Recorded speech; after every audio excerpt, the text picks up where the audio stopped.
Македонија преку Ковакс механизмот ќе добие 103.200 антиковид вакцини. Според планот на овој механизам сите дози кои ќе пристигнат во земјава ќе бидат од AstraZeneca. И покрај сомнежите кај голем дел од земјите од Европската унија дека не е доволно безбедна вакцината од овој производител и не се препорачува кај лица постари од 65 години, Македонија одлучи да ја прими вакцината, а дел од медиумите пренесуваат дека веќе е одобрена од регулаторните тела во земјава. Потпаролот на Министерството за здравство вели ја примивме, но не е одобрена.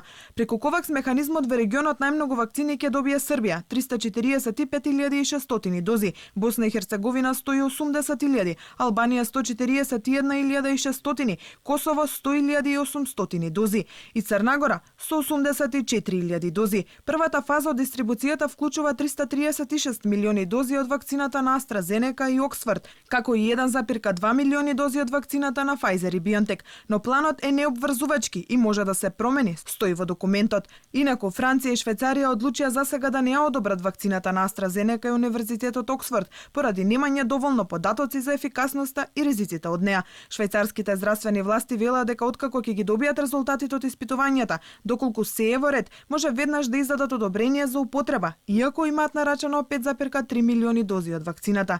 Норвешка е нова земја која ќе ограничи употребата на вакцината на AstraZeneca, со тоа што нема да овозможи вакцинирање на своите граѓани кои се постари од 65 години. Германија, Австрија, Шведска и Полска ја препорачуваат за лица до 65 години, а Италија и Белгија до 55.